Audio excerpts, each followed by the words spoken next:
महा इंडियाचा exit poll समोर आला आहे। दिल्लीत भाजपला 35 ते 40 जागांचा अंदाज व्यक्त केला जातोय। आम आदमी पार्टीला 32 ते 37 जागा मिळण्याचा अंदाज आहे।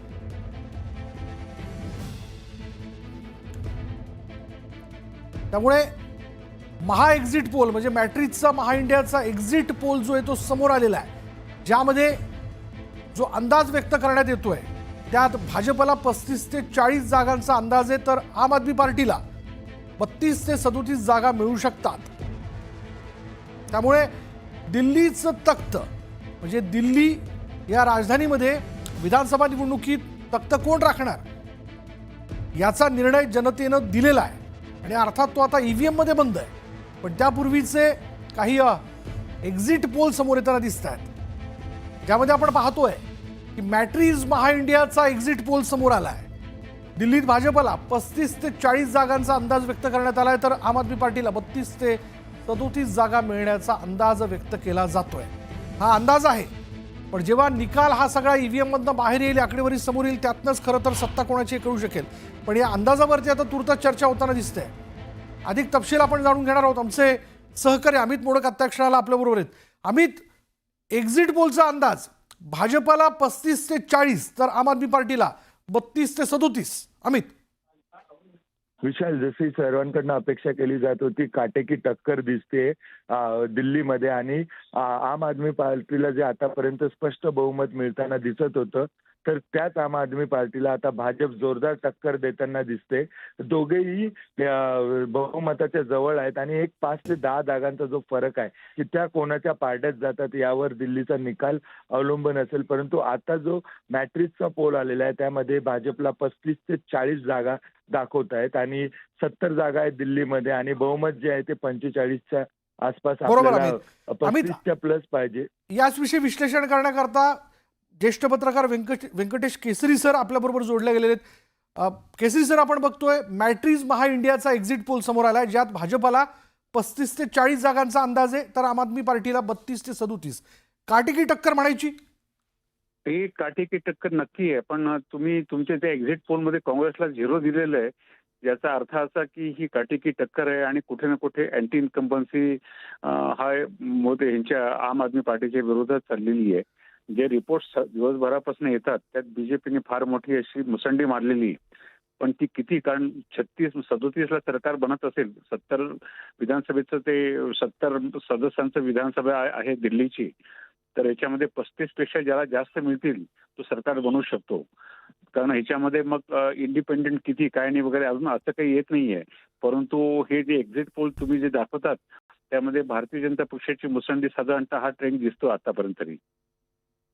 पण या सगळ्याच्यात जर आपण बघितलं, जर ही काटेकी टक्कर एक वेळ आपण असं म्हणालो, तर आम आदमी पार्टीला जर सत्ता मिळवायची असेल, म्हणजे जागा जर अशाच पद्धतीने समोर येतात, आकडेवारी जर अशाच पद्धतीने समोर येते, तर मात्र काय म्हणूयात की स्पष्ट बहुमत कोणालाही नसेल असं काही म्हणता येऊ शकतं का? नाही, त्रिशंकूचं एक शक्यता होती, त्रिशंकू विधानसभेची।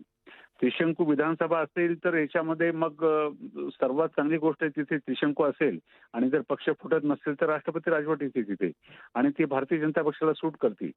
कारण तसंही तिथे नवीन ज्या कायद्याप्रमाणे नायब राज्यपालांना फार मोठे अधिकार आहेत। त्रिशंकू विधानसभा येणं याचा अर्थ भाजपचं सरकार येणं असाच होऊ शकतो आणि त्याच्यानंतर मग पार्ट्या फुटतात, जो आपण महाराष्ट्रात पाहिलेलं आहे। म्हणजे ही काही कुठे ना कुठे मग पडझड होती, नवीन समीकरणं निर्माण होतात, नवीन कॅल्क्युलेशन होतात, नवीन सगळंच हे होतं। ते त्रिशंकू विधानसभा जर असेल तर या पद्धतीनं होतं आणि जर काँग्रेसचं खातं उघडत नसेल याचा अर्थच असा की सध्या मुकाबला जो आहे तो टाईट मुकाबला आहे भाजप आणि आम आदमी पक्षामध्ये, आम आदमी पार्टीत। केसरी सर, आमचे सहकारी आहेत अमित मोडक, यांना देखील आपल्याला प्रश्न विचारायचा। अमित, केसरी सर, तुम्हाला असं वाटतं का की काँग्रेसकडून ज्या प्रकारच्या प्रदर्शनाची अपेक्षा होती ते करताना दिसत नाहीये? कारण काँग्रेसला एक्झिट पोलमध्ये 1 ते 0 जागा याच्यावर कोणी देताना दिसत नाहीये। कुठेतरी काँग्रेसच्या या परफॉर्मन्सचा फटका आपला बसलाय आणि फायदा भाजपला झालाय असं वाटतंय?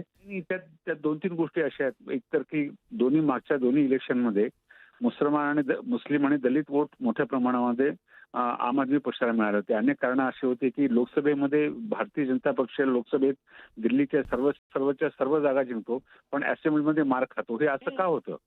म्हणजे पक्षाचा दोष आहे की मतदार चालाक आहे, हा त्यातला भाग होता. परंतु याच्यामध्ये काय झालं की याच्यामध्ये काँग्रेसने तयारीच 5-6 महिन्यापासून सुरू केली.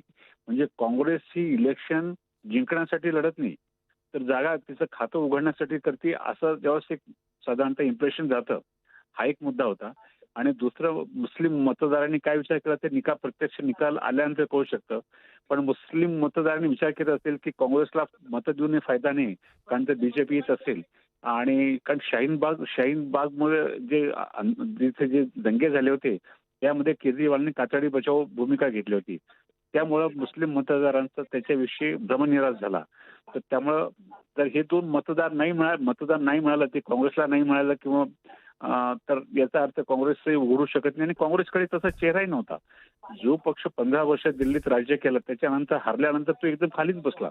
पहा ना, काँग्रेसमधले बरेचसे मंत्री होते जे शीला दीक्षितचे, अरविंद सिंग लवली वगैरे वगैरे, ते भाजपमध्ये गेले.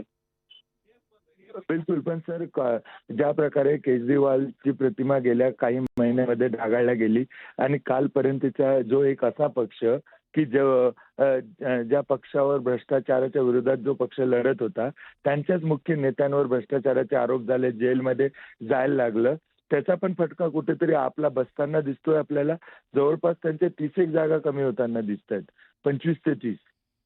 त्याचे अनेक कारणं आहेत. एक कारण असं आहे की त्यांनी पक्षामध्ये कुठे ना कुठे त्यांचं डिस्ट्रॅक्ट झालं अटेन्शन. म्हणजे त्यांनी काम चांगलं केलं होतं. जसं दिल्लीमध्ये महिलांना मोफत प्रवास किंवा 200 युनिट कमी असेल तर तुम्हाला वीज बिल नाही, पाणीचं बिल नाही. त्याच्यानंतर म्युन्सिपालिटीच्या शाळा चांगल्या केल्या. त्याच्यानंतर ते मोहल्ला क्लिनिक होतं. ते मोहल्ला क्लिनिक केंद्र सरकारने हाणून पाडलं. म्हणजे कारण प्रत्येक ठिकाणी छोटी राज्य जे आहेत केंद्राशी संघर्ष करू शकत नाही, कारण त्यांची ताकद फार कमी असते आणि हे डायरेक्ट कन्फ्रंटेशन करत होते. हा एक भाग होता. दुसरी गोष्ट, एका अर्थाने केजरीवाल हे इंडिया ब्लॉकमध्ये असले तरी त्यांचे फारसे चांगले संबंध नव्हते, कारण ते महत्वाकांक्षी असल्यामुळं. आणि पुन्हा तिसरा म्हणजे एक 10 वर्षाचा अँटी इन्कम्बन्सी. आता हा कोणता फॅक्टर ह्या निवडणुकीत कामाला आला ते प्रत्यक्ष परिणाम निकाल आल्यानंतर कळू शकतं. परंतु ह्याच्यात नवीन काही त्यांना देता येईल असं काही वाटलं नाही. आणि जी रेवडी म्हणून टीका करत होती भाजप, हे रेवड्या देतात, हे फुकट देतात, बीजेपी त्याच्यापेक्षा पुढे गेली. हा म्हणाला 21, हे म्हणाले आम आदमी पार्टी आम्ही महिलांना 2100 रुपये देऊ, त्यांनी सांगितलं आम्ही 2500 देऊ. बरं. म्हणजे ह्याच्यामध्ये सर्व पक्षांनी हात फेल सोडले आश्वासनामध्ये, फुकट वाटण्यामध्ये. आणि कुठे ना कुठे मतदार संभ्रमित झाला. करप्शन हा इश्यू आहे, पण करप्शन हा इश्यू भारतामध्ये जसं घराण्याशाही आहे, करप्शन सर्व पक्षात आहे.